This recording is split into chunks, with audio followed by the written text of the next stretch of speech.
I come to the garden alone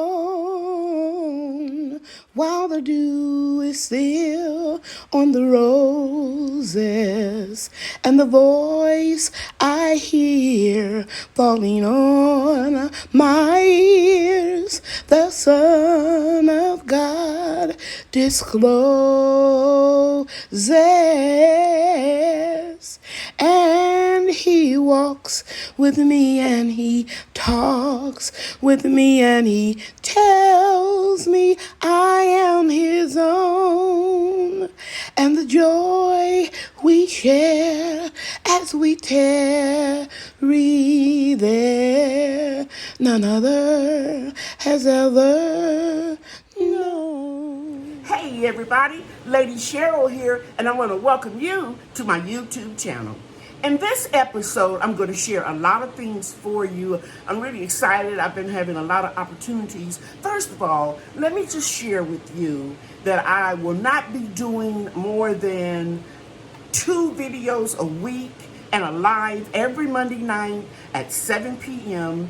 Central Standard Time, where I will be answering your questions, offering you specials of my product line, and sharing some general topics that I get questions from your email. I want to share with you, first of all, this is the pure raw shea butter. I buy it in real large bulk sizes for my pain relief cream. Here's 5 pounds of pure shea butter that I make for my creamy body butter. I want you to know that because of you, I've been able to buy things in larger sizes, therefore saving a lot of money, because you have blessed me with orders.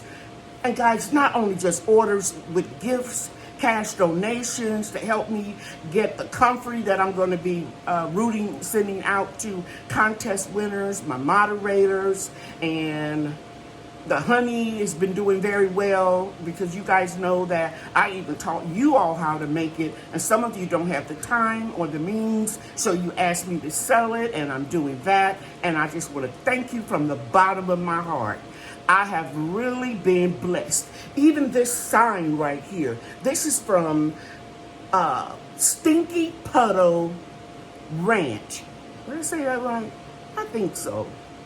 They had a video up, and the couple, Lisa is the young woman's name, because that's my daughter's name, Alisa, and I admired her light box, and it comes with a lot of different letters and emojis, and you can put whatever you want to highlight that week. So I'll be using these in my canning classes, my food preservation classes, and how you make products, natural and organic products. And I'm just so blessed and honored that she's thought enough of me to send me this. And she and her husband also sent me some seeds, because they saw on one of my lives that I said that I wasn't going to try to grow cauliflower, broccoli, and cabbage and buy seeds again, because it's so hot down here in Zone 8A, Mesquite, Texas.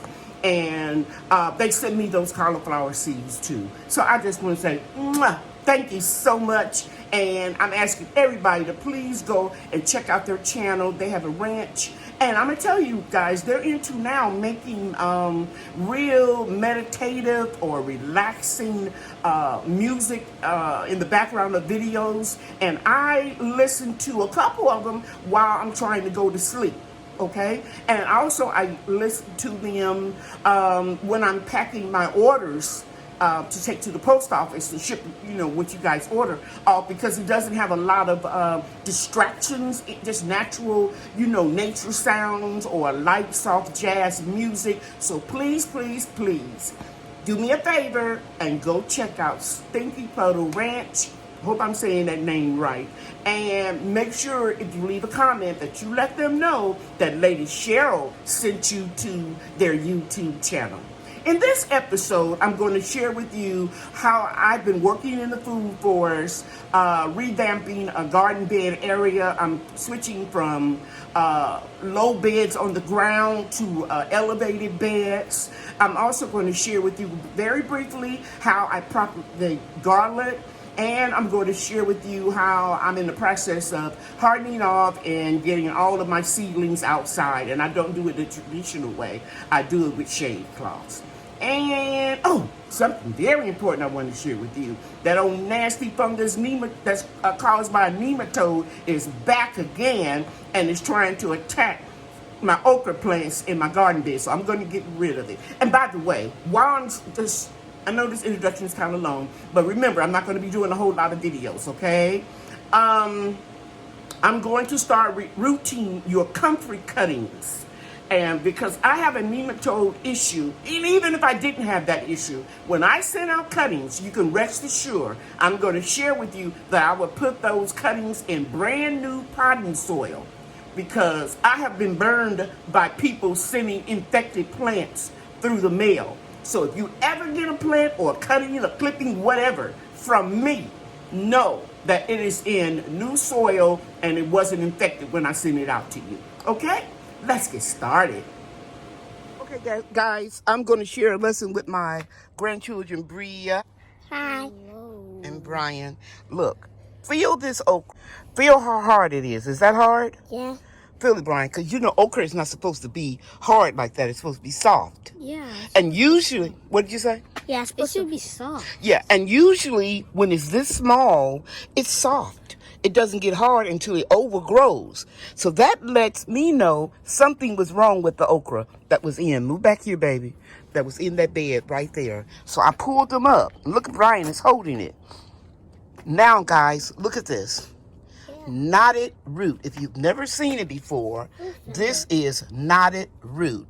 This is caused by a non-beneficial, a bad nematode that creates a fungus, and these parasites start eating at your roots.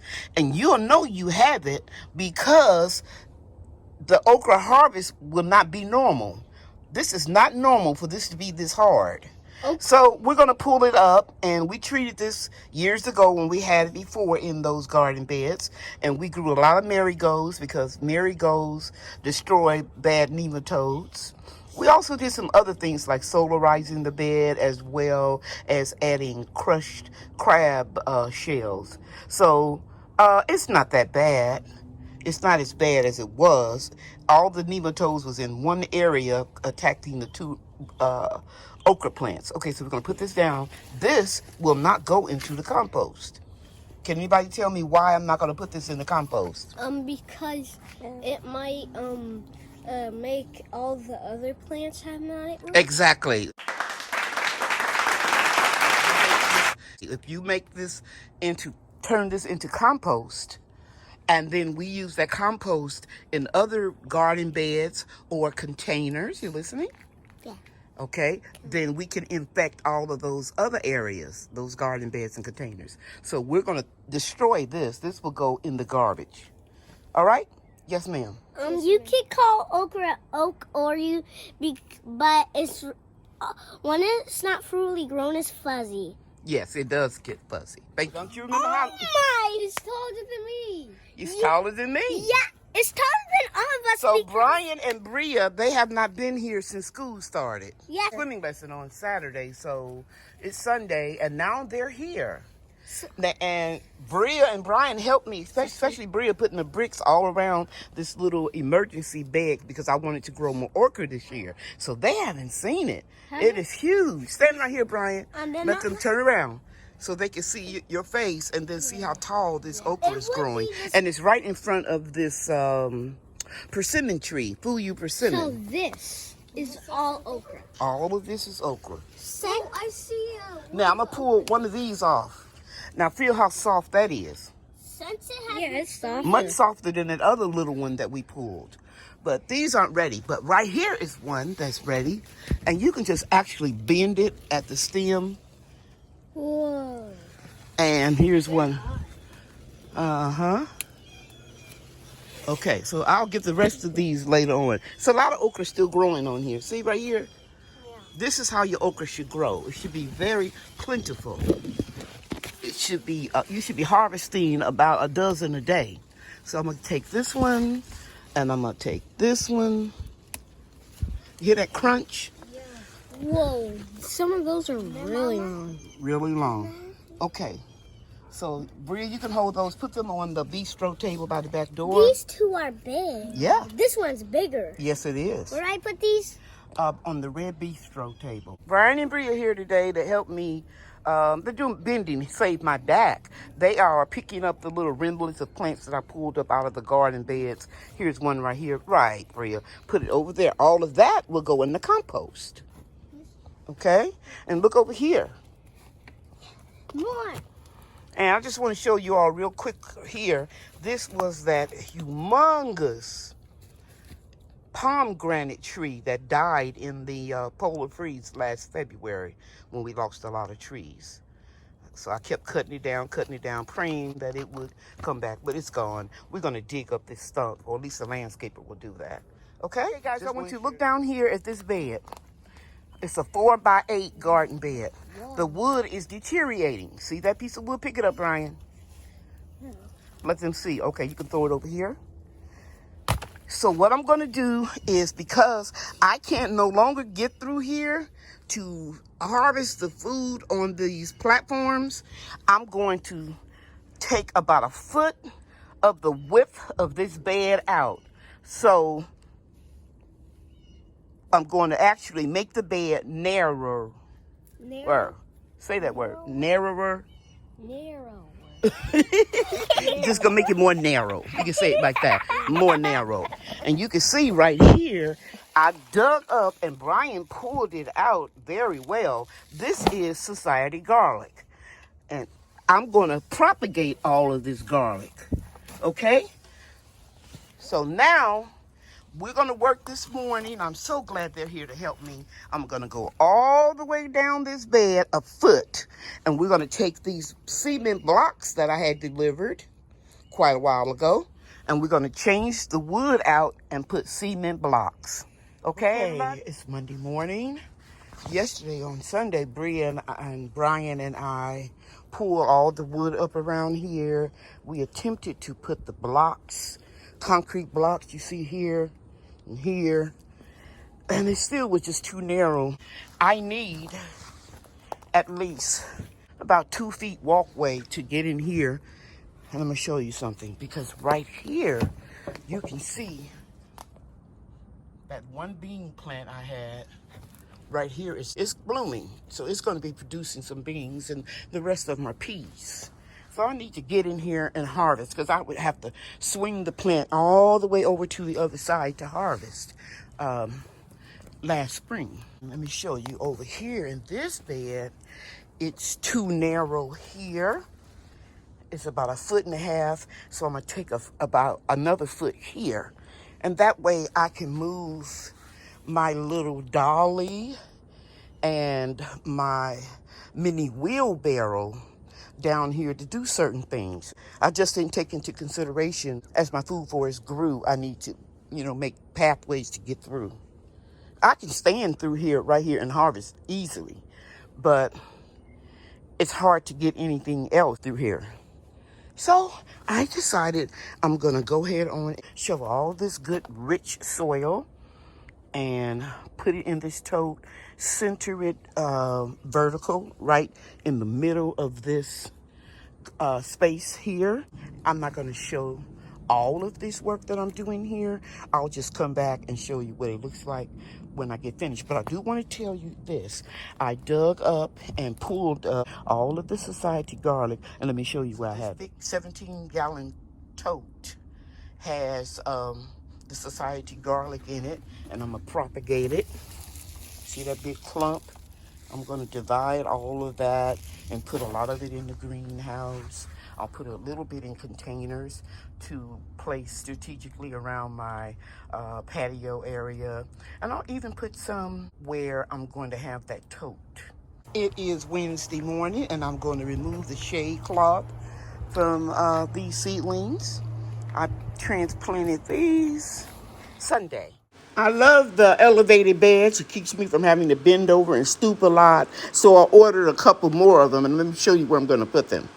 I'm going to put those 2 beds I ordered, those elevated beds, right in here, and eventually move the other one there. Digging up all of the good soil. It's rich. So these are Ola's. Right here, I'll show you one. I only use them in the summertime. It's an unglazed pot. It's about a gallon of water, and the water just weeps out, seeps out real slow and water your roots. It will go, 2 of them, Olas, will go in this bed. Now, you see this bed right here? You can see it's deteriorating. The wood is decaying. That's what happened to this bed. So eventually I'll put those blocks around this bed, and all of the society garlic along in here, I'm going to dig it up and fill in the gaps over here. I started transplanting my seedlings in this bed yesterday, and I put a 90% shade cloth over it, and now I have 50%. So they're doing really, really well. And let me tell you guys, the soil was bone dry, because even though it's been raining in other parts of the country, when we have rain in the forecast, we get a few drops. And I'm not complaining. I'm just grateful that the weather has cooled down. The high will be 90, so we're going to be in the low 90s, upper 80s for the next few weeks. And that's pretty good weather for us, because we've been dealing with 100+ degree temperatures. Before I start transplanting, I want to show you the peas that I transplanted outside. And you can see they have a 50% shade cloth on them, and I planted some over there, and I transplanted some right there. So I'm going to remove these shades, come back, and let you see how they have hardened off or acclimated. Okay, so I removed the shade cloth over here, and you can see there was some damage, prior to me putting the 50% shade cloth on them. But they're perking up and they're looking good. And remember, I don't know if you saw my last video or not, but this is only one bean plant right there that survived 100+ temperatures. So we're gonna get a few beans to put in salads or soup. Isn't that pretty? And look at those gorgeous, gorgeous Mexican petunias. They are really doing well now that the temperature has gone down some. So let me take you to the other 2 rows of these grow boxes. If you're new to my channel, they are sitting on top of sawhorses with wood. And this is good for people who are disabled or senior citizens that don't want to be bending over because it hurts us.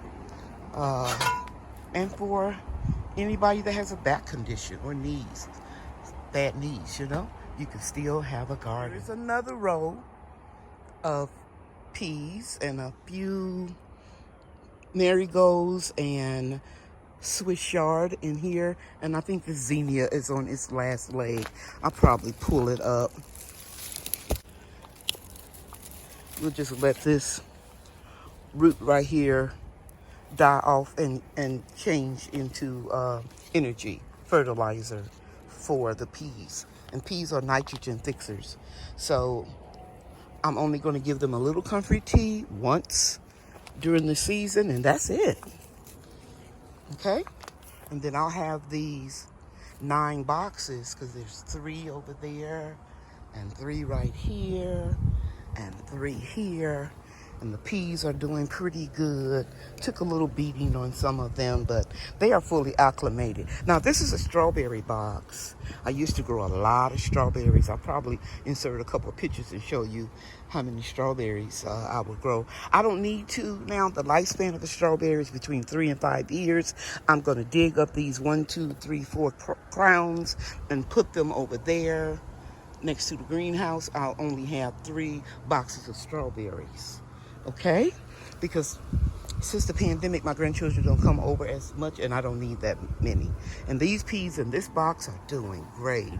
And by the way, these peas were gifted to me by Angela's Busy Bees Garden. So check out her channel, Angela Busy Bees Garden and Homestead. Okay. All right.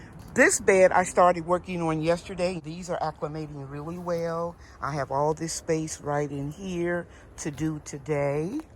I think I'll leave that zinnia because it's producing new flowers. And I just mix them up, guys. At this point, I don't even know what's what. I mean, I could tell, collards and cabbage, because they look so similar. But I don't try to put everything all together. I just mix up all of the greens and the brassicas, okay? And let me show you where I'm going to get those seedlings from. When I transplanted this raised garden bed here, I brought these out as well, and I had them covered up with the raised garden bed. So they are fully acclimated. I'm gonna let them get sun and 90-degree temperatures today, and these will all finish going over there in that garden bed that I'm pointing to. Okay, I'll be back. Here's something else I want to show you. I'm standing on the outside of the greenhouse. I'm removing the shade cloth completely off today because temperatures will be in the low 90s, upper 80s. So it's time for me to remove the shade cloth on all of these plants except the okra that I have been protecting from the scorching sun. I'll come back and show you what it looks like. It's just a frame without the greenhouse shade cloth on it.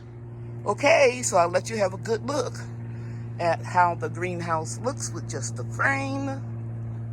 So it's going to get plenty of sun. Now, the temperatures are cooler, and it's a 20-foot long excuse me, greenhouse, 10 feet wide, 20 foot long, and 7 feet high in the center, just that center. As you can see, it moves on a arc. So this arch will, won't make it as tall.